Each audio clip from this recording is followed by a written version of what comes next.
বন্ধুরা, আমার 3 দিন ধরে হাগা হয় না, খুব কষা পায়খানা, জোরে জোরে চাপ দিচ্ছি তাও বেরোচ্ছে না। আহা গো, বেচারির কি কষ্ট, 3 দিন ধরে হাগা হচ্ছে না।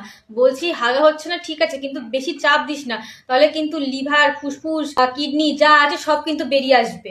কেউ একটা হাগার ওষুধের নাম বলে দাও, যাতে আমি একটু নরম নরম হাঁকতে পারি। প্লিজ কেউ হাগার ওষুধের নাম বলো। আরে এত চাপ নিচ্ছিস কেন? 3টে স্টেপ আছে, তুই 3টে স্টেপ ফলো কর, দেখবি তোর হাগা এমনিই হয়ে যাবে। প্রথম স্টেপ, দেওয়ালের সামনে যাবি, চুলের মুঠি ধরবি, ধরে 501 বার দেওয়ালে মাথা ঠুকবি। সেকেন্ড স্টেপ হচ্ছে গিয়ে 50 থেকে 60 বছরের পুরনো তেঁতুল, তার মধ্যে গরম জল গুলে ঢকঢক করে গিলে নে। দেখবি ওই তেঁতুল গুলা জলটা খেলে এইটুকু হাগা বেরাবে, বেশি বেরাবে না কিন্তু, ঠিক এইটুকুই বেরাবে। 3 নম্বর স্টেপ হচ্ছে ওইটুকু যে হাগা বেরিয়েছে ওই হাগাটা সকালবেলা গরম জলে গুলে একদম খালি পেটে ঢকঢক করে খেয়ে নে, দেখবি তোর পায়খানা একদম নরম হয়ে যাবে। আর এই 3টে স্টেপ ফলো করার পরও যদি তোর হাগা না হয়, তাহলে একটা কাজ কর, তোর পাছাটাকে কেটে ফেলে দে, না থাকবে পাছা আর না হবে হাগা আর না হবে তোর কষ্ট।